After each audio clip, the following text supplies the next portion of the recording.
मुख्तार मेरा छोटा भाई था, अब वो दुनिया में नहीं है। कि ये मुख्तार अंसारी ही चुनाव के विनिंग पॉइंट थे।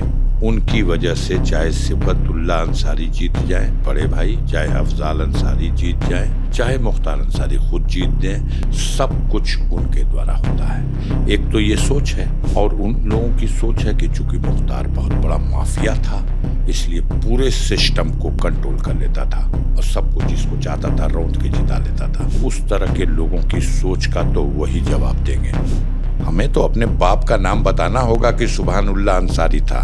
योगी बाबा यहाँ बैठे हैं, मोदी जी वहाँ बैठे हैं, चुनाव आयोग है, सारी व्यवस्था है, सिस्टम है, हमको नजरबंद कर लो। मुख्तार तो कब्र में चला गया। 2005 में जब इनकी मौत हुई है, हत्या वाली घटना, उस समय आपराधिक मामला पहली बार लिखा गया आपके खिलाफ। 20 साल राजनीति कर चुका था, 5 बार जनता का जनप्रतिनिधि चुना जा सका था। मेरा जो सबसे बड़ा गुनाह है, 6वीं बार मैंने मनोज सिन्हा को हरा दिया था। मनोज सिन्हा ने वहां ठान लिया कि अब ये 2004 में जीत गया, सांसद हो गया, मुझे यहाँ से राजनीति करनी है। मौका मिल गया जब 2005 में एक घटना घटी, तो उस घटना में उन्होंने हमें लपेट दिया। अब बेटा तुम्ही को नहीं लपेटेंगे, कोई बचेगा नहीं।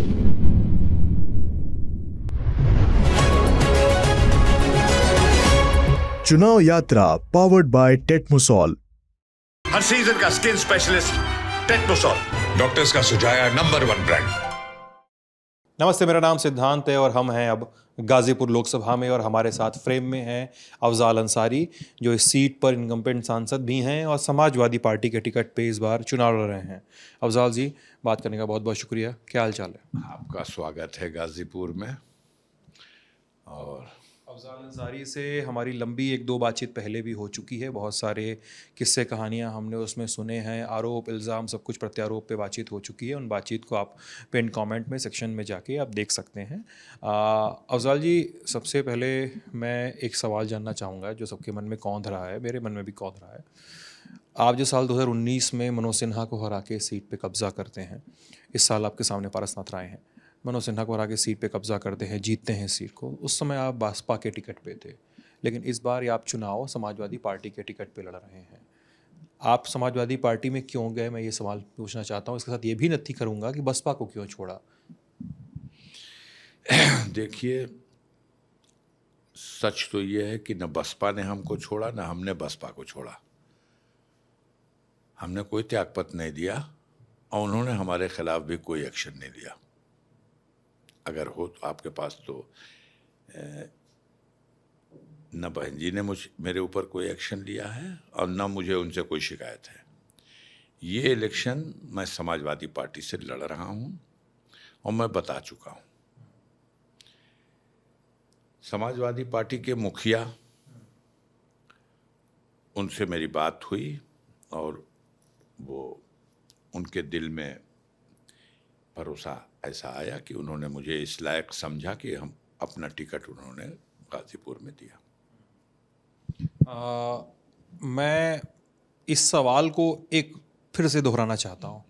सवाल को इसलिए दोहराना चाहता हूँ कि जब साल 2016 में आपकी पार्टी, जिस पार्टी के आप अध्यक्ष थे, कौमी एकता दल, आपकी पार्टी का मर्जर हुआ समाजवादी पार्टी में, फिर जो अखिलेश यादव का तत्कालीन स्टैंड था, फिर आप उससे बाहर आए, फिर बसपा में विलय हुआ। तो अब आपके समर्थक ये सवाल पूछते हैं, जब कौमी एकता दल जो आपकी बनाई हुई पार्टी थी, आप लोगों की बनाई हुई पार्टी थी, वो विलय में ख़त्म हो गई, बाद में बसपा में जाकर विलय में ख़त्म हुई, ये बात भी साफ़ है। अब उसका भविष्य क्या होगा? वो पार्टी अब कभी प्रकाश में आएगी? देखिए, वो जो इस तरह की रजिस्टर्ड पार्टियां होती हैं, अगर आप उसको चलाते रहें तो चलती रहेंगी। अगर आप उसे छोड़ दें, जो चुनाव आयोग के नियम है उसके अनुसार उसका रिन्यूअल न कराएं, उसके लिए कोई इंफॉर्मेशन, चुनाव, सारी चीज़ें, मेंबरशिप, ये सब ख़त्म हो जाती है। बाकी आप किस तरह का ख़त्म होना और किस तरह का क्या समझते हैं इस चीज़ को। मैं एक कौमी एकता दल के नाम से एक रजिस्टर्ड पार्टी बना लिया था। 2010 में वो बनी थी। उसके प्रेसिडेंट थे मुजाहिद साहब। हम लोग उसमें थे और वो 2016 में आपने कहा, 2016 में नहीं, मुझे याद आता है कि 2017 में चुनाव हुआ था। उस वक्त मैंने ये कह दिया कि हम कौमी एकता दल को अब छोड़ देते हैं, हम इस पार्टी के साथ खड़े हैं और हमारे जो भी कार्यकर्ता समर्थक सब कुछ है वो इस पार्टी के साथ जुट जाए। हमारी पार्टी का इसमें विलय हो गया। अब उसके बाद लड़े उनसे 17 में और विधानसभा का चुनाव टिकट मिला, लड़े, और फिर 19 भी आया, 19 में भी टिकट मिला, चुनाव लड़ा हूँ। गठबंधन हो गया था। गठबंधन के कैंडिडेट की हैसियत से सपा और बसपा दोनों ने हमारा साथ दिया था इस गाजीपुर में, और श्री मनोज सिन्हा का वो सबसे, मतलब किसी इलेक्शन के वक्त किसी का परफॉर्मेंस इतना अच्छा हो, वो सबसे जीवन का गोल्डन पीरियड था। लेकिन वो चुनाव हार गए। लगभग 30,000 वोट से हारे। 1,20,000। नहीं सर, 30,000 जीते थे 14 में, लगभग 19 में जीते हैं, जो हारे में 1,20,000 से। 14 में जीते थे तो लगभग 30,000 वोट से जीते थे। वहाँ फैक्टर कौमी एकता दल ही बन गया था, क्योंकि मनोज सिन्हा गाजीपुर में 3 बार जीते हैं और तीनों बार कुछ ऐसे स्टार उनके रहे हैं, परिस्थितियां ऐसी बन गई। पहली बार जब वो जीते 1996 में, उससे पहले लड़े हैं 84 से, वो हर चुनाव हारते रहे। 96 में जीते तब बीजेपी का सिंबल था। जब यहाँ बीएसपी ने हाजी यूनुस नाम की एक शख्सियत थी, उनको इलेक्शन लड़ाया, वो लगभग 1,70,000 वोट पाए और वो ज़बरदस्त डिवीज़न हुआ था माइनॉरिटी के वोटों में, और उसका फ़ायदा मिला था मनोज सिन्हा को, वो चुनाव जीत गए थे। फिर वो 96 में जीते और फ़ौरन 98 में उनको समाजवादी पार्टी से ओम प्रकाश सिंह ने चुनाव हरा दिया था उनको, और फिर फ़ौरन ही चुनाव 99 में फिर हो गया। अब इस बार फिर मनोज सिन्हा जीते तो वो एक विचित्र स्थिति ये आई कि जो समाजवादी पार्टी का गाजीपुर से बच्चा यादव नाम का नेता, जो यहाँ एक बढ़िया नेता माना गया था, बहुत उनकी बड़ी कदर थी, ईमानदार और बहुत हर दिल अजीज नेताओं में, उन्होंने बसपा से टिकट लेके फाइट कर दिया। तो बीएसपी से बच्चा यादव लड़ गए, तो यादवों का वोट ज़बरदस्त डिवाइड हुआ और मनोज सिन्हा को फ़ायदा हुआ 14,000 वोटों से। वो जो जीत हार हुई है इनकी, सब वो खाता है। अब आइए उसके बाद फिर 99 में जीते तो 2004 में हमसे चुनाव हो गया था। तो उस चुनाव में उन्हें 1,88,000 वोट मिला था और बीएसपी लड़ी थी, उमा शंकर कुशवाहा लड़े, उन्हें 185 मिला उमा शंकर कुशवाहा को, और मनोज सिन्हा को 1,88,000, हमें मिला 4,17,000, लगभग 2,27,000 की मार्जिन थी। आगे बढ़िए 2009 आया।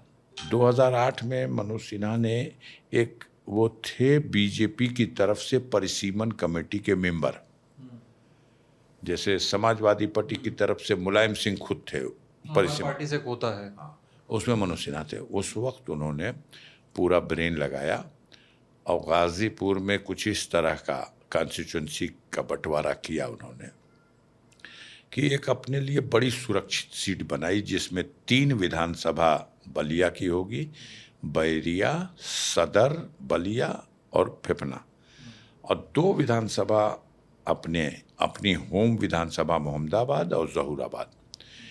मोहम्मदाबाद को बहुत सॉलिड बनाना था उनको, इसलिए जो दूसरी लोकसभा गाजीपुर बची, इसमें जो पहले दिलदार नगर, जिसका नाम बदल करके जब परिसीमन के बाद रखा गया तो जमानिया रखा गया, उसमें जो भूमिहार बाहुल्यता के बहुत बड़े बड़े गांव थे, उन सारे गांव को उन्होंने मोहम्मदाबाद में शिफ्ट कर दिया।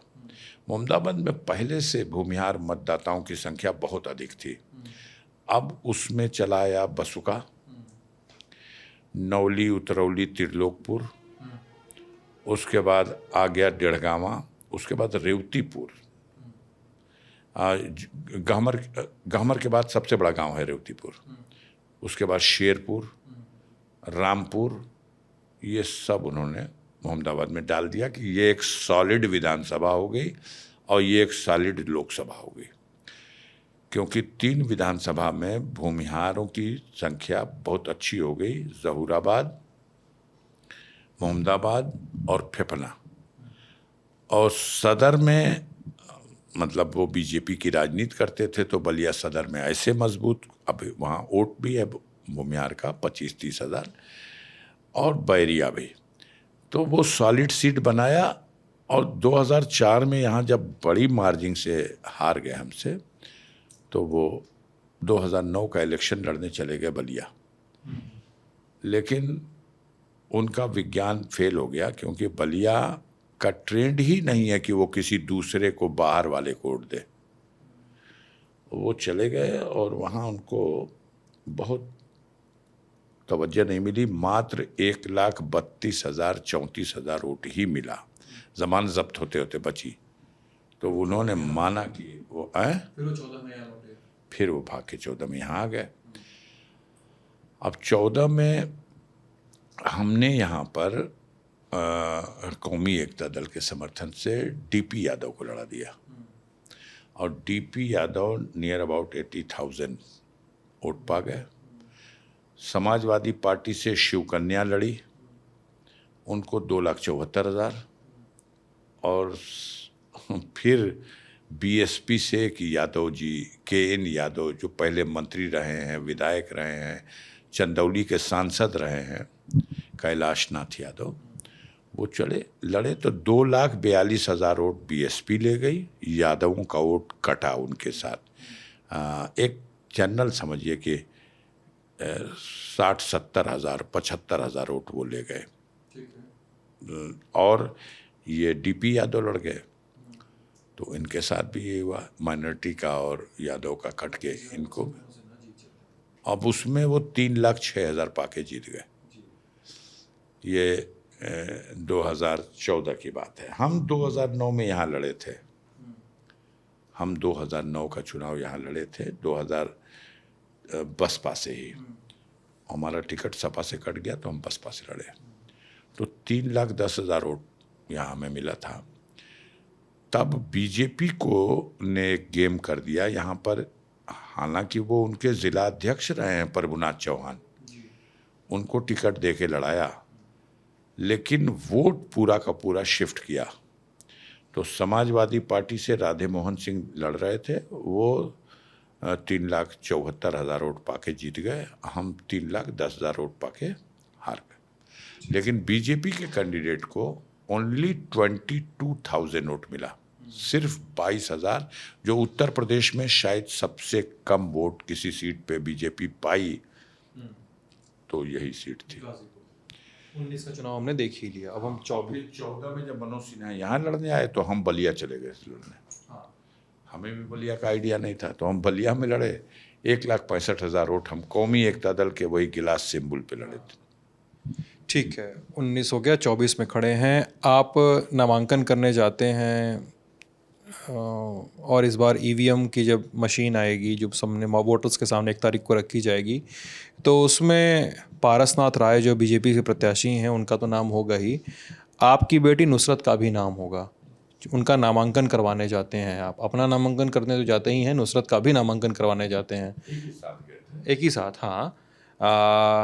क्या है, एक ही रूम में नामांकन होता है, सारे लोग नामांकन करने जाते हैं। नुसरत अंसारी भी नामांकन, हमसे पहले उनका नामांकन हुआ है, उनके नामांकन के से लौट गए लोग, तो फिर हम लोगों का नामांकन, हमारा नामांकन हुआ। शायद 18वां 17वां 18वां उनका नंबर था, उससे पहले 17-18 लोग कर चुके थे, और शायद 19वां मेरा नंबर था। नुसरत अंसारी के नामांकन की कहानी क्या है, क्योंकि अभी तक उनके इंटरव्यूज़ वगैरह सामने आए नहीं है। सबको पता है, कहीं कोई कन्फ्यूज़न नहीं है। मैं खुली बात करता हूँ। मेरे पास 3 बेटियां हैं और जिस तरह से मुझे शिकंजे में लिया गया था एक बड़े षड्यंत्र के तहत, तो मुझे इस तरह का माइंड मेकअप करना पड़ा था कि हम अपनी विरासत अपनी बेटी को सौंप देंगे। हमारे परिवार में हमारे बड़े भाई सिबगतुल्लाह अंसारी साहब ने, जो मोहम्मदाबाद सीट से विधायक हुआ करते थे, उन्होंने अपनी विरासत 2022 के चुनाव में अपने बेटे को दे दी। वो विधायक हो गया। मुख्तार अंसारी मऊ से 5 बार विधायक रहे, हमारे छोटे भाई हैं। उन्होंने 2022 के चुनाव में अपनी विरासत अपने बेटे अब्बास अंसारी को सौंप दी, खुद चुनाव से अलग हो गए। तो बेटा जीत गया, वो भी विधायक है। मेरे सामने ये परिस्थितियां आ गई थी कि शायद मैं चुनाव लड़ने लायक नहीं हूँ, क्योंकि आपको पता है 2 साल से अधिक के लिए कानून है, आदमी अगर सज़ा हो गई तो नहीं चुनाव लड़ सकता।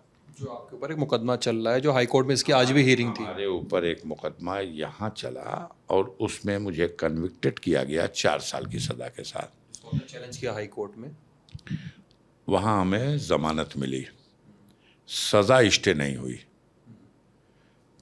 उन दिनों अब ये सब सारी गतिविधियां चुनावी शुरू हो गई थी और सिन्हा जी के बेटे यहाँ सक्रिय हो चुके थे। अभिनव सिन्हा। हाँ, मैं कुछ कर नहीं सकता था, मैं चुनाव ही लड़ सकता तो और क्या करूं। मैं अपील में गया सुप्रीम कोर्ट में, लेकिन मैंने अपनी बेटी से कहा कि तुम क्षेत्र में चलो। बेटी थिएटर भी कर चुकी हैं ना, वो दिल्ली से पढ़ी हुई हैं और थिएटर एक्टिविस्ट भी हैं। हाँ, वो वहाँ दिल्ली से ही पढ़ी है, दिल्ली में भी पढ़ी है। वो स्कूलिंग उसकी रही है लामाटेनिया गर्ल्स कॉलेज लखनऊ से, और दिल्ली में आईपी कॉलेज से उसने ग्रेजुएशन किया।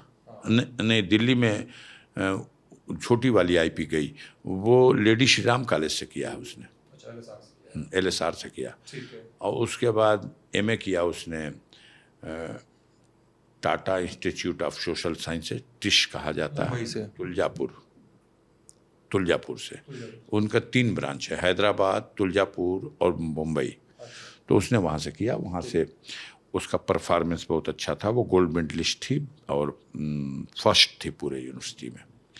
फिर वो अपना कुछ जॉब भी करती रही दिल्ली में, और दास्ताने गोई के लिए भी वो उसमें भी हिस्सा लेती रही। आप ये जो टाइम्स ऑफ इंडिया की तरफ से 30 बेटियों को सेलेक्ट किया गया था, जो 30 साल की कम एज वाली हैं, जो अपने परफॉर्मेंस जो पुराने सभ्यता के हिसाब के उसको पुनर्जीवित कर रही हैं, उसमें बल्कि उसको टूर पे भी भेजा गया कहीं। ये यूक्रेन वाली वार शुरू होने से 1 हफ्ता पहले ही लोग वहीं से लौट के आए थे, बुखारा और कहाँ सब गए थे, आते वापस उम्मीदवारी पे। तो आपका ना षड्यंत्र रचा गया और इसके बैकअप क्षेत्र में घूमने लगी वो भी, और मैं सुप्रीम कोर्ट में लड़ रहा था।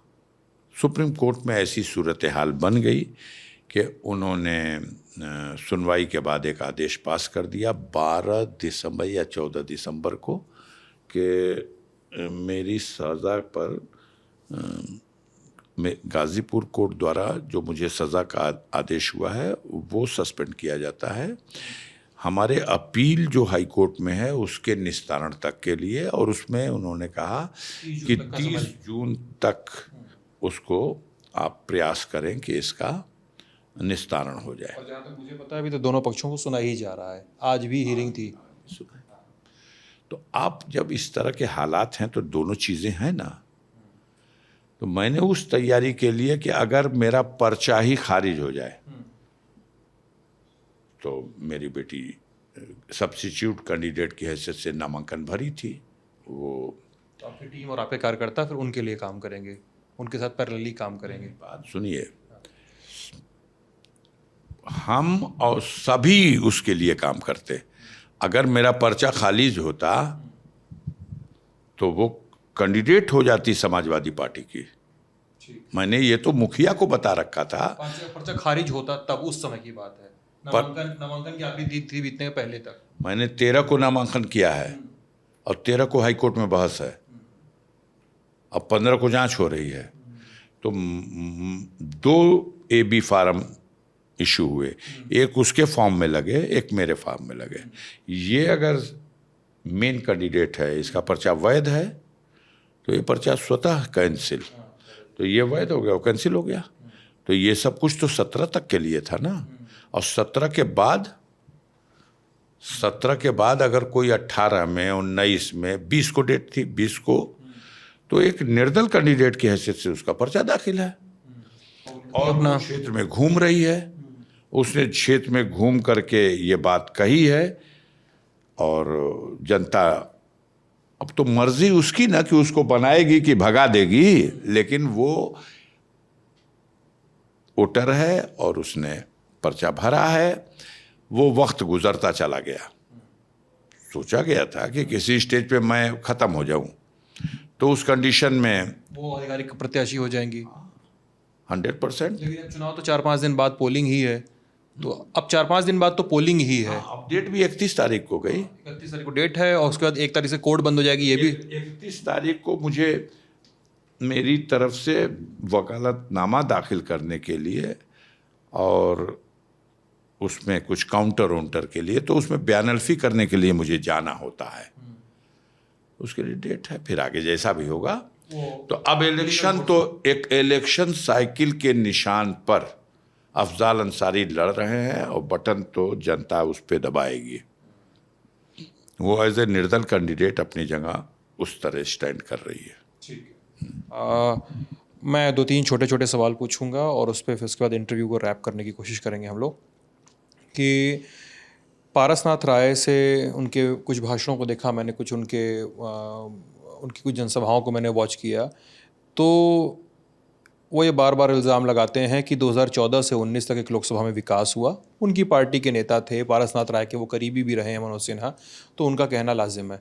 लेकिन वो कह रहे हैं 2019 से 24 तक में विकास का रथ रुक गया।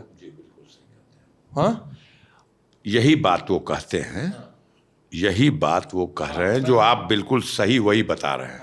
मैं वही कोट कर रहा हूँ यहाँ पे कि वो इल्ज़ाम लगाते हैं कि आपके गाजीपुर में अवाम ये कहती है, जनता का सवाल अलग है। हम कैंडिडेट हैं, पारस कैंडिडेट हैं, हमारे सवाल अलग है। विकास के नाम पर गंगा का पुल, मैं अनेकों बार ये कह चुका हूँ कि ये पुल चाहे मोदी जी के खाते में रखा जाए, रेल मंत्री के खाते में रखा जाए, भारत सरकार के खाते में रखा जाए। मनोज सिन्हा रेल राज्य मंत्री थे और उनका जनपद है और उनके रिकमेंडेशन से ये बजट आया और बना। जिसके खाते में या सबके खाते में रखा जाए, वेलकम है इसका। इससे हमारे कनेक्टिविटी और सुविधाओं का हुआ भला। लेकिन इसके साथ जब दूसरे पहलू पे बात करते हैं कि ये काम के साथ विकास पुरुष की संज्ञा कहाँ से आ गई। विकास पुरुष की संज्ञा तो तब दी जाती कि ये रेल मंत्रालय है, एक पुल बनवा दिए गाजीपुर में। लेकिन ये 4 लाख करोड़ रुपए की BSNL है, आप संचार मंत्री भी हैं, इसका वजूद हिंदुस्तान में रह गया कि ये 4 लाख करोड़ मिट्टी में मिल गया। जो सरकारी दूरसंचार एजेंसी है, भारत सरकार की जो दूरसंचार कंपनी है, भारत सरकार की दूरसंचार कंपनी की जब स्थापना हुई तो 4 लाख करोड़ रुपया इस पे भारत सरकार का खर्च हुआ। और ये 4 लाख करोड़ रुपए के खर्च के साथ संचालित होती रही 2G की नीलामी में। क्या बवाल हुआ है। और ए राजा कनिमोझी सब जेल गए, भ्रष्टाचार हुआ इसलिए कहा गया, आरोप लगाया गया।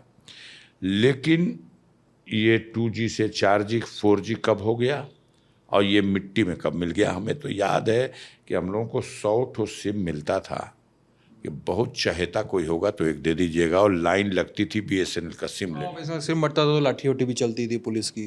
हमारा तो अंतरिक्ष में हमारी सैटेलाइट पड़ी हुई है, इसका टावर, मतलब दुनिया की बेस्ट टेक्नोलॉजी और मशीनें हमारे पास।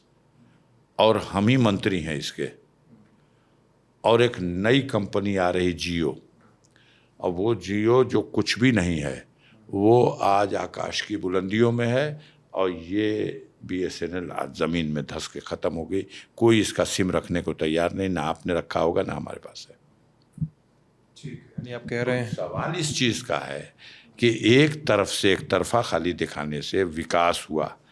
क्यों नहीं विकास? मनोज सिन्हा का कोई बताता 1996 से 98 तक तो थे, 1.5 साल तो थे। फिर 1999 से 2004 तक तो थे, ये तो थे ना। कुछ बताएं कहाँ किस नदी पे पुल बना है, कोई काम बताएं।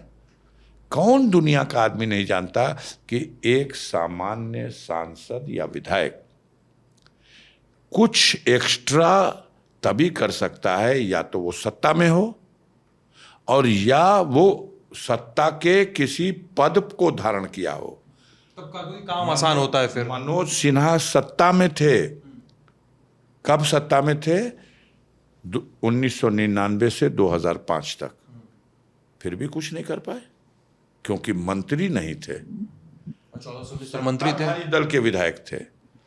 और मैं न 2014 में सत्ता में था और न 2019 के बाद सत्ता में हूं। अब आइए विकास निधि के सवाल पर, सांसद विकास निधि के सवाल पर। वर्ष 2019 में जून में शपथ ग्रहण करने के बाद एक किस्त सांसद विकास निधि की 2.5 करोड़ की रिलीज हुई। दूसरी किस्त रिलीज होने से पहले देश में लॉकडाउन लग गया। अगर 2 साल तक कोविड रहा। कोविड रहा नहीं, भारत के किसी सांसद की सांसद निधि नहीं रिलीज हुई। तनख्वाह 1/3 काट ली गई, भत्ता 1/3 काटा गया, और आप उसको छुपा के कहेंगे कि आपने बताइए 2019 से 2022-23 तक कुछ किया ही नहीं। हमको जो वक्त मिला, जब थोड़ी सी भी कोरोना से राहत मिली, लोग प्रधानमंत्री से मिले, मैं भी प्रधानमंत्री से मिला। क्या बोले मोदी जी? मोदी जी ने कहा कि भाई कई सांसद गए थे, तो आप प्रधान थोड़ी हो कि आप गांव के नाली का। एक राजस्थान के सांसद थे भाजपा के, उन्होंने कहा हम लोग तो कैसे मुंह दिखाएंगे गाँव में, क्या हुआ? तो न हम लोग कहीं नाली बनवा पाते हैं, न खड़ंजा लगवा पाते हैं, गांव में मुंह दिखाना मुझे। तो उन्होंने कहा कि तुम प्रधान हो या सांसद हो? मोदी जी बोले हाँ, आप सांसद हो तो आप नाली खड़ंजा बनाओगे? आप क्यों नहीं PMGSY योजना के अंतर्गत बजट है, प्रस्ताव लाइए, उसकी गाइडलाइन देख लीजिए, उसके अनुरूप अगर आपका प्रस्ताव होगा तो कार्यदायी संस्था एस्टीमेट बना देगी। आप उस एस्टीमेट को अनुमोदन करना। पहले आप प्रस्तावक बनो, फिर उसके बाद अनुमोदक बनो, और ग्राम विकास मंत्रालय उस पर बजट देगा। मोदी जी का आइडिया अच्छा लगा आपको? बहुत अच्छा लगा। हम इसी पे लपट गए। हम पहले भी रह चुके थे और कर चुके थे। हमने जब वो बिहार वाले थे ग्राम विकास मंत्री 14वीं लोकसभा में, कोई यादव बिहार के, तो उस पीरियड में भी हमने यहाँ बनवाई थी, तो मुझे आइडिया होगा, मैं लपट गया इस पे। गाइडलाइन ले ली, अपने ज़िले की सड़कों की सूचियाँ ले ली, विभाग के लोगों के बैठ के मीटिंगें की, और जो ज़रूरत की सड़कें हैं, जनता के सरोकार की सड़कें, उन सड़कों का प्रस्ताव तय किया। 268 किलोमीटर, साधारण नहीं है, 268 किलोमीटर लोकसभा गाजीपुर में, यानी अफजाल अंसारी के कॉन्स्टिट्यूंसी में, अफजाल अंसारी के प्रस्ताव पर, पैड पर हमने देखा है, उस पे एस्टीमेट बनवाया गया है, मानक के अनुरूप पाया गया है, बजट आवंटित हुआ है 198 करोड़ रुपया, 198 करोड़ रुपया, 2 करोड़ कम 200 करोड़ रुपया। आवंटित हुआ है, टेंडर हुआ है, काम हुआ है, शिलान्यास हुए हैं, उद्घाटन हुए हैं। 194 किलोमीटर की दूसरी 18 सड़कें मेरी प्रस्तावित फिर हुई, फिर एस्टीमेट बन गया, फिर बजट हो गया।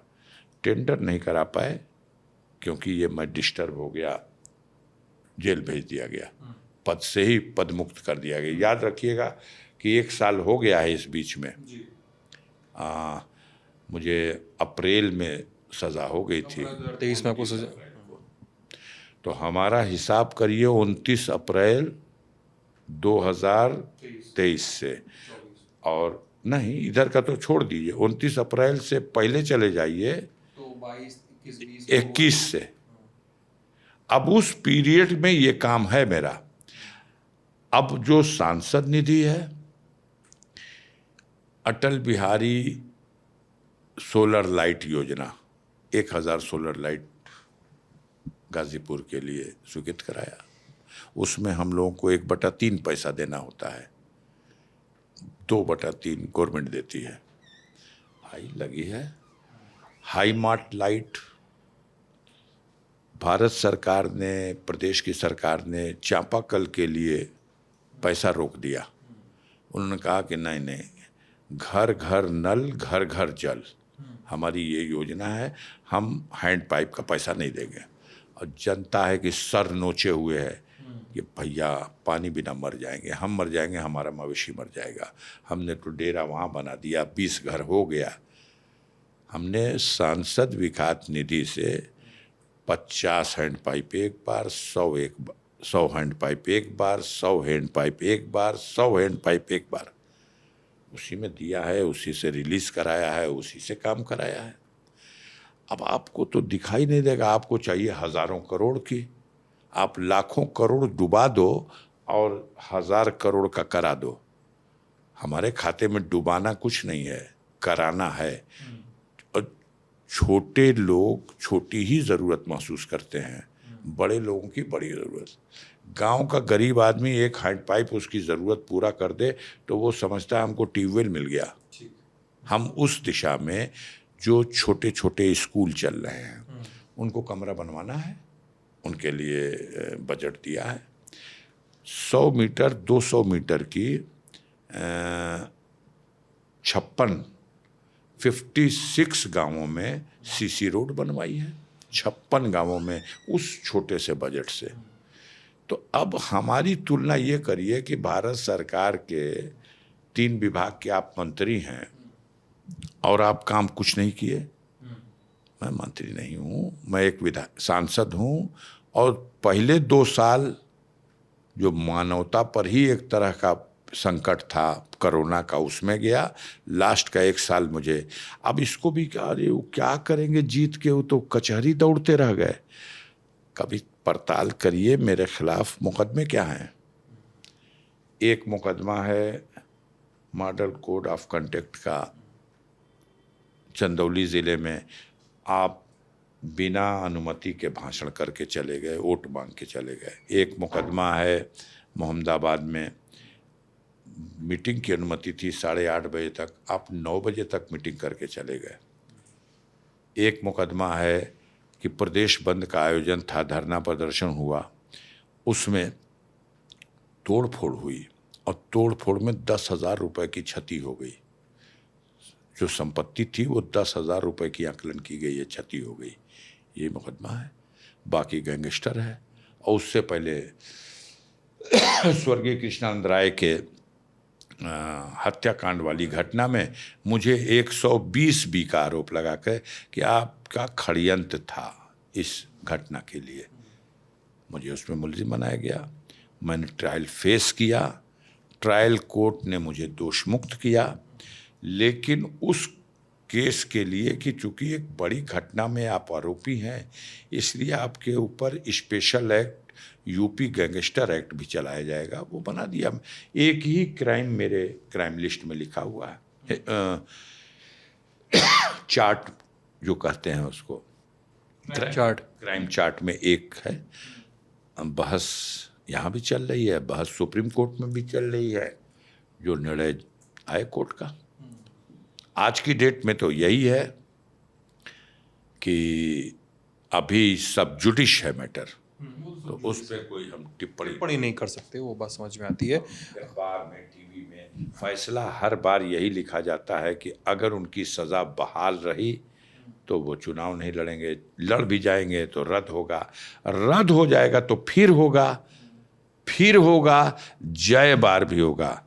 मनोज सिन्हा लड़ते रहेंगे या उनका बेटा या उनके लोग लड़ते रहेंगे, तो हम और हमारे परिवार से कोई लड़ता रहेगा, हम हर बार हरा देंगे। ठीक है, उनका वोट अलग है, मेरा वोट अलग है। बड़े लोगों का नेतृत्व करते हैं और मैं कमज़ोर और समाज के अंतिम पंक्ति के लोगों का, उनके बीच में उनके दुख सुख को बांट करके एक्सेप्ट नहीं हो पाता ना। हम 85 से राजनीति कर रहे हैं और लाल झंडा लेकर के जीवन में पहला मुकदमा 2001 में लिखा गया। सन 85 से 2001 के बीच की दूरी कितनी है? 16 साल में गाली बकने का भी मुकदमा नहीं है। और जो पहला भी लिखा गया 2001 में वो था इनकलाब जिंदाबाद, हमारी मांगे पूरी हों, और केंद्र और प्रदेश की जो जन विरोधी सरकार की नीतियां हैं उसको लेके मांग पत्र था। बड़े बकायेदारों को गिरफ्तार करो, छोटे बकायेदारों को छोड़ दो, लगान माफ करो, सूखा पड़ गया, बाढ़ आ गई। इस पे मुकदमा था, आप ये कह रहे हैं। ठीक है। 2005 में जब इनकी मौत हुई है, हत्या वाली घटना, उस समय आपराधिक मामला उस समय पहली बार लिखा गया आपके खिलाफ। 20 साल राजनीति कर चुका था, 20 इयर्स, और 5 बार जनता का जनप्रतिनिधि चुना जा सका था। मेरा जो सबसे बड़ा गुनाह है, 6वीं बार मैंने मनोज सिन्हा को हरा दिया था। 5 बार हमसे मनोज सिन्हा से भेंट कहाँ है? हम विधानसभा लड़ते थे, लोकसभा लड़ते थे, तो हमारा उनका मुकाबला हो नहीं रहा था। 19 में जो आपने हराया उसका वो 19 में नहीं, 2005 में जो उनको हमने हराया, 2004 में जब उनको हमने हरा दिया, तब मनोज सिन्हा ने ये ठान लिया कि यह व्यक्ति मुझे राजनीति करने लायक नहीं छोड़ेगा। 2,27,000 के अंतर से जो हार जाता है, अगर पार्टी में उसकी बहुत पकड़ ना हो तो कभी उसके ऊपर टिकट देने पे भी कोई विचार नहीं करेगा। मनोज सिन्हा वहाँ ठान लिया कि अब ये 2004 में जीत गया, सांसद हो गया, मुझे यहाँ से राजनीति करनी है। मौका मिल गया जब 2005 में एक घटना घटी, तो उस घटना में उन्होंने हमें लपेट दिया। चलो अब बेटा तुम्ही को नहीं लपेटेंगे, कोई बचेगा नहीं, पूरे परिवार को, विकलांग बहनों भी लपेट दिया गया, वो भी गए बेचारे, दुनिया से रुखसत हो गए। तो ठीक है, लेकिन लड़ाई यहाँ है कि मनोज सिन्हा चाहते हैं कि मैं गाजीपुर छोड़ दूं और वो मतलब इस खेत को जोते। तो जोतो, जनता का दिल जीत के जोतो कि हमें सजा करा करके जोतोगे, हमें मुकदमे में फंसा करके जोतोगे। गवाही करने गए हैं मेरे खिलाफ अदालत में ये, और डिसबिलीव किए गए हैं। उस समय मंत्री थे ये, रेल मंत्री और संचार मंत्री, कृष्णानंद राय के मामले में फंसाने में सिर्फ अपने राजनीतिक कैरियर को तबाह होता देख के मुझको उसमें फंसा दिया गया। नहीं, मैं राजनीति तो 1985 से कर रहा हूं, और 2005 में 20 साल के बाद पहली बार आपराधिक मुकदमा लिखा जा रहा। मेरा अगर कैरेक्टर इस तरह का होता तो कुछ तो होता। इस दरमियान में मैं आपको बता चुका हूं, दोहराऊंगा नहीं उस कहानी को। 2 मई सन 91 को मेरे कुंडेसर में मेरे ऊपर आक्रमण भी हो चुका था, जिसमें 4 लोग मार दिए गए थे। कॉमरेड कमला सिंह मारे गए थे, कॉमरेड, हाँ। तो उस बात को क्या दोहराएं। तो हमें तो बस रास्ते से हटाना है। चुनाव ये न लड़े, और चुनाव हम लड़ेंगे तो उनका बेटा लड़ सकता है, हमारी बेटी नहीं लड़ सकती है। वो दौर आ गया है, बेटे तो हैं ही बहुत आगे, लेकिन बेटियां भी अब किसी से पीछे नहीं है। ठीक है। कृष्ण राय हत्याकांड और कृष्ण राय के पे अफजल अंसारी के जो इल्ज़ाम हैं और इस पर कृष्णानंद राय फैमिली का जो जवाब है, उसके भी वीडियोस आपको इस वीडियो के कमेंट सेक्शन में मिलेंगे, आप वहाँ जाकर देख सकते हैं। अफजल जी, मुझे नहीं पता, मैं अगला सवाल आपसे पूछूंगा तो वो आपके लिए निजी तौर पे कैसा होगा, लेकिन वो सवाल इसलिए भी है क्योंकि उसको लेकर क्षेत्र में बातचीत हो रही है। इस क्योंकि आपके लिए मुख्तार अंसारी का जाना निजी क्षति है। इस चुनाव में उनकी अनुपस्थिति को, मुख्तार अंसारी की अनुपस्थिति को आप कैसे देख रहे हैं? कुछ एक महीने पहले उनका निधन हुआ है, जब हुआ था तो मैं आया भी था गाज़ीपुर पे रिपोर्टिंग पे, और उमर का मैंने इंटरव्यू भी किया था उस दौरान। उनकी निजी क्षति को, उनकी क्षति को, उनके न रहने को आप इस चुनाव में कैसे देख रहे हैं? देखिए, मुख्तार मेरा छोटा भाई था और अब वो दुनिया में नहीं है। दो तरह के नज़रिए हैं। एक तो वो ये है कि हमारी लोकप्रियता, हमारे परिवार की लोकप्रियता, उस पर मिट्टी डालने वाले ये कहते हैं कि ये मुख्तार अंसारी ही चुनाव के विनिंग पॉइंट थे। उनकी वजह से चाहे सिबगतुल्लाह अंसारी जीत जाए बड़े भाई, चाहे अफजाल अंसारी जीत जाए, चाहे मुख्तार अंसारी खुद जीत दें, सब कुछ उनके द्वारा होता है। एक तो ये सोच है, और उन लोगों की सोच है कि चूंकि मुख्तार बहुत बड़ा माफिया था, इसलिए पूरे सिस्टम को कंट्रोल कर लेता था और सबको जिसको चाहता था रौंद के जिता लेता था। उस तरह के लोगों की सोच का तो वही जवाब देंगे। वो क्या हो, इस वक्त जब वो हट गया तब तो सारा साम्राज्य इनका होना चाहिए। तब तो ये इलेक्शन 2-4 लाख से उन लोगों को जीतना चाहिए। हमारा उससे भिन्न है, बिल्कुल भिन्न है। जनता के बीच में मेरी उपस्थिति अपने निजी मामलों को लेके नहीं, जनता के जुड़े हुए सरोकारों को लेके है। हम 85 से नहीं 75 से राजनीति करते हैं। 85 में चुनाव लड़े, कॉमरेड सरजू पांडे के सानिध्य में हमने 75 से राजनीति शुरू की। उन दिनों जब शेरपुर में हरिजन बस्ती जलाई गई थी, उस समय से हम समाज में जो कमज़ोर तबका है और जो दबंगई करने वाले लोग हैं, सामंतवादी सोच के लोग हैं, इनके बीच में हम तो कमज़ोर लोगों के पक्ष में खड़े होते रहे। अब 85 में पहली बार चुनाव लड़े, और 85 में पहली बार चुनाव लड़े तो पहले भी बताया था, अब भी बता रहे हैं, मुख्तार फुटबॉल और हॉकी और क्रिकेट खेला करता था। बहुत यंग थे मुख्तार, 10 साल छोटा होता, 2-1 साल के छोटाई का भी अंतर दिखता है, 5 साल का तो हो जाता है। वो हमसे 10 साल छोटा है। हमारी पैदाइश 14 अगस्त 1953 है, वो 63 का पैदा है। अब उसके बाद भी यही कहा जाएगा कि हम मुख्तार के कंधे पे बैठ के चलते थे। आप वाली बात है। फिर भी अगर उसको छुपाना है तो और ऊपर चलिए, जैसा कि अब शुरू हुआ है कि बोलेंगे कभी, अभी चुनाव है, हम किसी नई कंट्रोवर्सी में नहीं फंसना चाहते।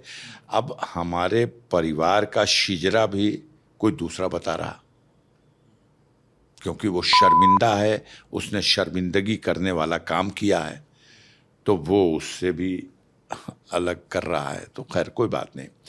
मुख्तार अंसारी, अफजाल अंसारी से पहले भी इस अंसारी परिवार में देश की राजनीति में अपना योगदान और अपनी भूमिका। डॉक्टर मुख्तार अहमद अंसारी 1926-27 में इंडियन नेशनल कांग्रेस के प्रेसिडेंट, जेल गए हैं। फरीदुल हक अंसारी प्रजा सोशलिस्ट पार्टी के फाउंडर, 2 बार राज्यसभा के एमपी, जेल गए हैं। डॉक्टर शौकतुल्लाह अंसारी पंडित नेहरू के सहपाठी, राज्यसभा के भी एमपी रहे हैं, लोकसभा के भी एमपी रहे हैं, उड़ीसा के गवर्नर रहे हैं, और इस गाजीपुर सीट पर मेरी फैमिली से सबसे पहले 1957 में वही शौकतुल्लाह अंसारी चुनाव लड़े हैं। तब वो चुनाव सरजू पांडे जीत गए थे, शौकतुल्लाह अंसारी हार गए थे। उन्हीं के वंश में आज हम लड़ रहे हैं। तो ये कि हम लोग आ गए और मुख्तार अंसारी ने सबको कर लिया, ऐसा सच नहीं है। ये सच ऊपर से नीचे आया है। लेकिन जिसके पास अपना कोई इतिहास नहीं होता, वो दूसरे के गौरवशाली इतिहास से नफरत करता है, जलन रखता है। इसकी बात ही मत करो, यहाँ से शुरू कर दो। हमें तो अपने बाप का नाम बताना होगा कि सुभानुल्लाह अंसारी था। वो इतने लोकप्रिय थे कि 1971 में, अब मुख्तार ने जिता दिया उनको भी निर्विरोध। 63 में पैदा हुआ और 1971 में अपने बाप को निर्विरोध चेयरमैन बना दिया। आप मतलब ये भी कोई कहे कि 7 साल की उम्र में अपने बाप को उसने निर्विरोध चेयरमैन बना दिया था। क्योंकि हम कुछ लोग हैं जो वो उस सच्चाई को नहीं स्वीकार कर सकते। अब क्या कहा जाए उसके लिए। तो ऐसे जो लोग, मुख्तार अंसारी की कमी है, पूरा मीडिया आया है, चैनल 9 वाले आए, बहुत बड़ा बैनर फ्लैक्स का लगाए, मुख्तार विहीन पहला चुनाव। चलो भाई ठीक है, रिजल्ट लाओ। योगी बाबा यहाँ बैठे हैं, मोदी जी वहाँ बैठे हैं, चुनाव आयोग है, सारी व्यवस्था है, सिस्टम है। हमको नजरबंद कर लो। मुख्तार तो कब्र में चला गया। अब अगर जनता का कोई रिजल्ट आता है तो क्या इसे मैंडेट मानेंगे, इसे जनादेश मानेंगे, या इसे जातवाद मानेंगे, या इसे बाहुबल और दबंगई मानेंगे? किसी मोड़ पे तो खड़े हो जाइए। प्रचार कर रहे हैं सिन्हा जी भी, प्रचार कर गए मोदी जी भी, प्रचार आज किया है योगी जी ने भी, धामी जी आए थे नामांकन में, मोहन जी आए मध्य प्रदेश से प्रचार करने, अभी सारे लोग आएंगे। लेकिन उसके बावजूद इतने गंदे लोग हैं, समाज नफरत करता है, जो लोग माफिया हैं, समाज के लिए बदबू हैं, और सब कुछ इनका बर्बाद भी कर दिया गया है। उसके बाद भी अगर जनता उसके साथ खड़ी है तो जो नैरेटिव बनाया गया है कहीं ना कहीं ये झूठ है। और अगर ख़त्म हो जाती है तो ये मान लिया जाएगा एक माफिया हमारा ख़त्म हो गया। अब ये थोड़ी कह सकते हैं आपकी मुख्तार अंसारी की सहानुभूति का उठ मिल गया। माफिया के लिए तो समाज में कोई सहानुभूति नहीं हो सकती। फिर दूसरी बात है उसके लिए, अगर वो वोट बढ़ता है,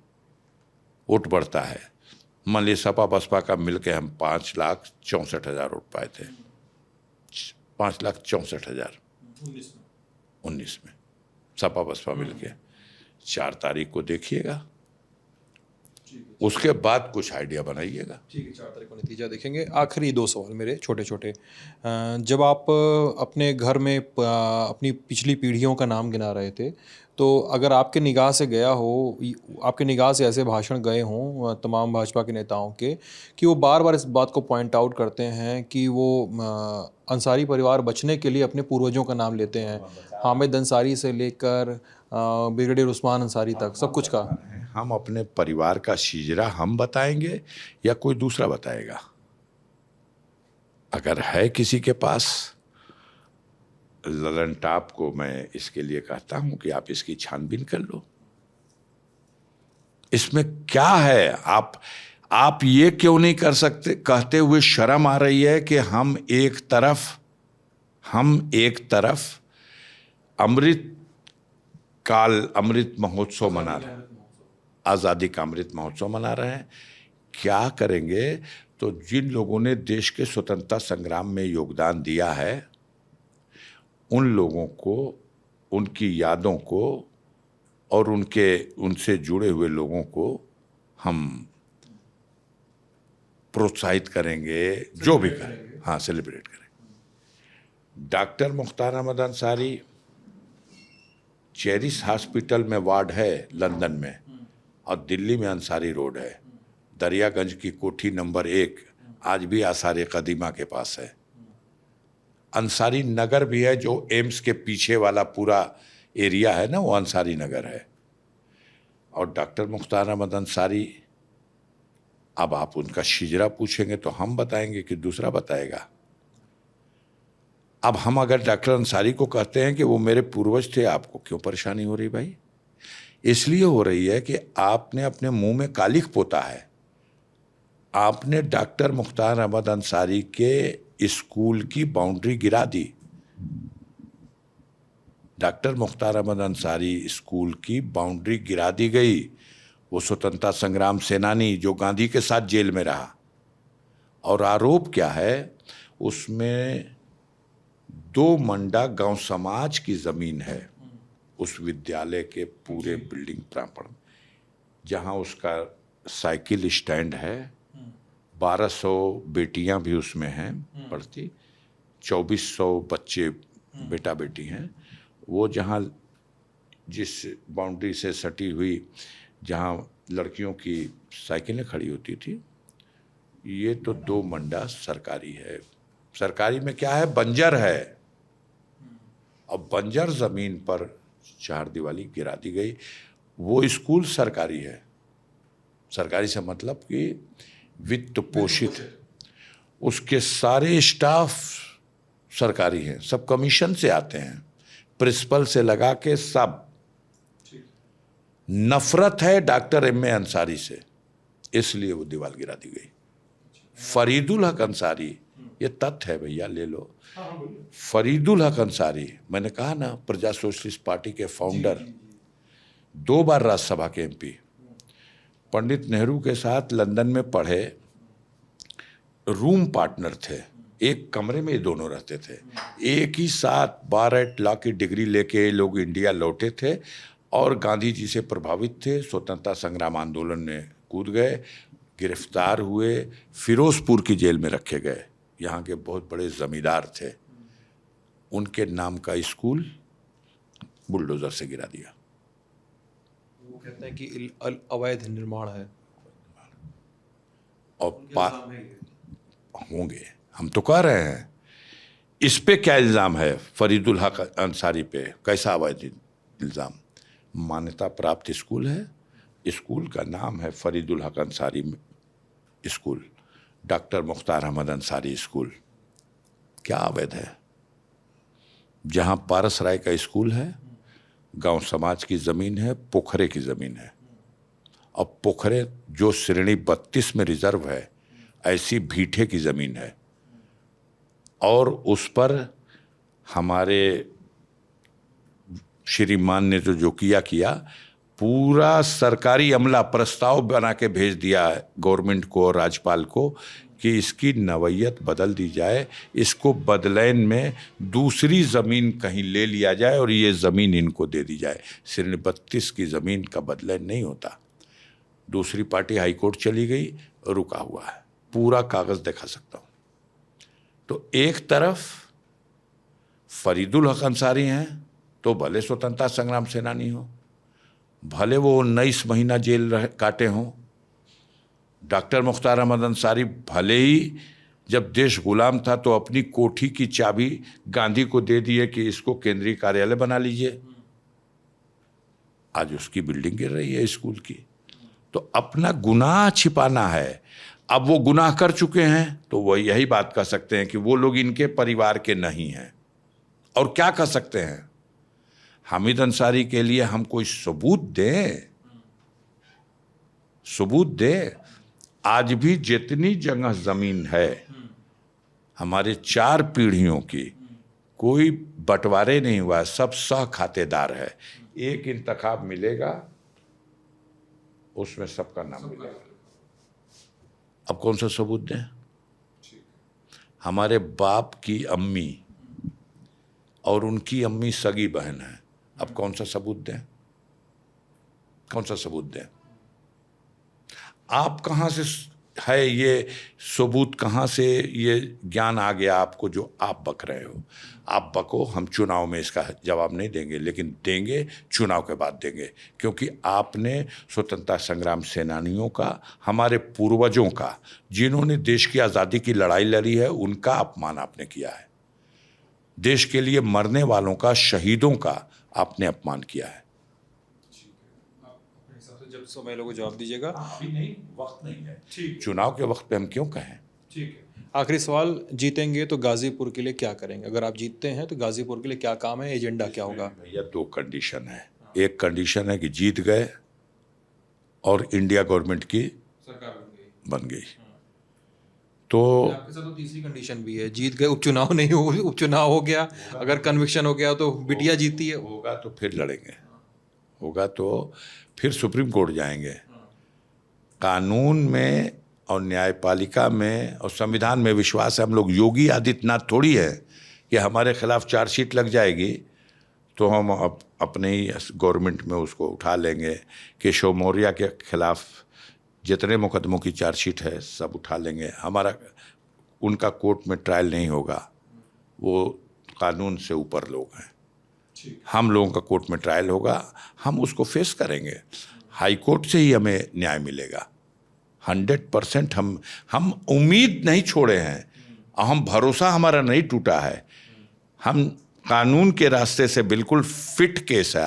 हम आपको आपके सामने बहस करने का कोई नतीजा नहीं है, मामला सब जुडिश है। तो मैं मामले में कमेंट भी नहीं किया। हाँ, तो मैं ये कह रहा हूँ कि गाजीपुर के एजेंडा बताइए अपना। तो गाजीपुर में एजेंडा, अगर इंडिया की गठबंधन सरकार बन गई तो इंडिया गठबंधन की अगर सरकार बन गई तो मेरी प्राथमिकता होगी, इन लोगों ने मानक बना रखा है कि 150 डिग्री कॉलेजेस जहाँ हों वहाँ एक यूनिवर्सिटी, विश्वविद्यालय होगा। हमारे पास विश्वविद्यालय नहीं है। कोई बहुत बड़ा रोजगार का साधन न भी दे पा रही है गवर्नमेंट। तो अगर हमें उच्च शिक्षा के लिए ये प्रबंध हम यहाँ करा लेंगे तो हमारे बच्चे तालीम हासिल करके शिक्षा के माध्यम से इस संसार में अपने लिए जगह बना लेंगे। तो एक यूनिवर्सिटी पहली प्राथमिकता होगी। दूसरा, हमें एक स्पोर्ट्स कॉलेज मेरे प्राथमिकता में है कि हम अगर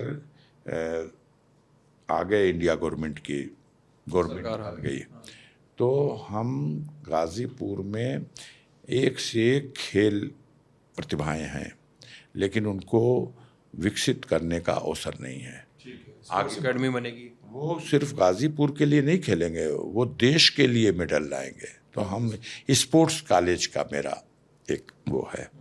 इन सब के बावजूद जो चीज़ें हैं वो जो इंडिया गठबंधन की तरफ से तमाम जो वादे हैं उनको इम्प्लीमेंट करेंगे। बस ठीक है। और नहीं बनती है तो एनडीए की सरकार बन गई तो नहीं, एनडीए की सरकार बनेगी तो मैं संसद सदस्य की हैसियत से जो मुझे अधिकार प्राप्त है, अब हमने आपको बताया कि 194 किलोमीटर का तो मेरा प्रस्तावित है और स्वीकृत है।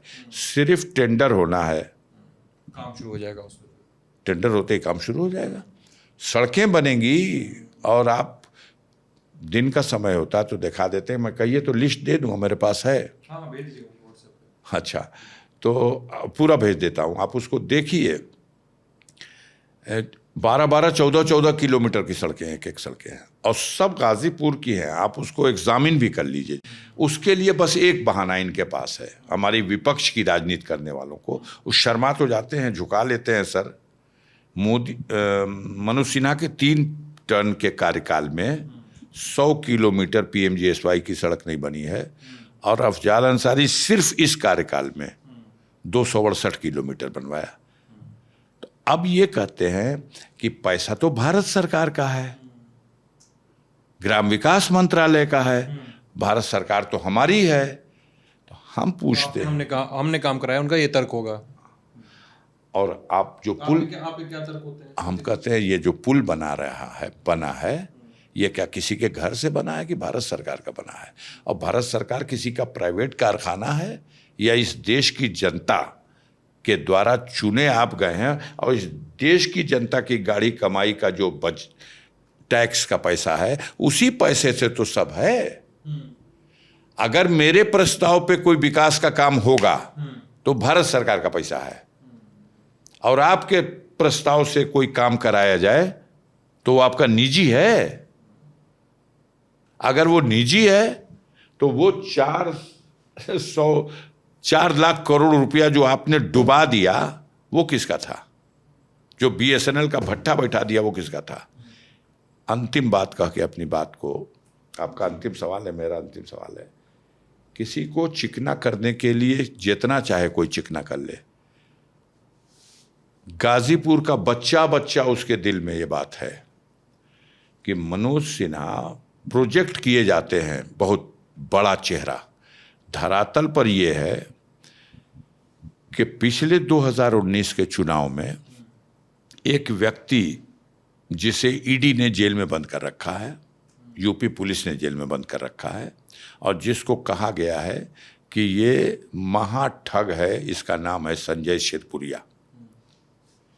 ये संजय शिरपुरिया दिल्ली में प्रधानमंत्री आवास के सामने अपना ठिकाना बना लिया था और उसने गुजरात से लेके पूरे देश में ठगी किया। मनोज सिन्हा का चहेता दुलरुआ और उनका कृपा पात्र, उनके साथ सहयोग से, उनके प्रमोट करने से वो इस मुकाम तक पहुंचा। उसने 25 लाख रुपया अपने अकाउंट से और मनोज सिन्हा के इलेक्शन अकाउंट में दिया है। जो चुनाव लड़े हैं हमारे अगेंस्ट मनोज सिन्हा, उस इलेक्शन अकाउंट में हमें चंदा कोई दे सकता है। 25 लाख रुपया उसने चंदा दिया है और मनोज सिन्हा ने उस पैसे को खर्च करके चुनाव लड़ा है और चुनाव आयोग को हिसाब दिया है। उस पैसे को वापस भी नहीं किया है। कोई सवाल पूछ सकता है, जनता में है कि जो 25 लाख रुपया संजय शेरपुरिया जो महाठग है उससे लेकर के चुनाव लड़ रहा है, वो दूसरे के ऊपर क्या कीचड़ उछाल सकता है यार। मनोज सिन्हा इन आरोपों का जवाब देंगे। जी, खत्म करें बातचीत। चलिए, ये बातचीत थी हमारी अफजाल अंसारी के साथ। आप लोग ललन टॉप पे देख रहे थे, बने रहिएगा हमारे साथ। यात्रा जारी है, आखिरी लेग में है। बहुत बहुत शुक्रिया।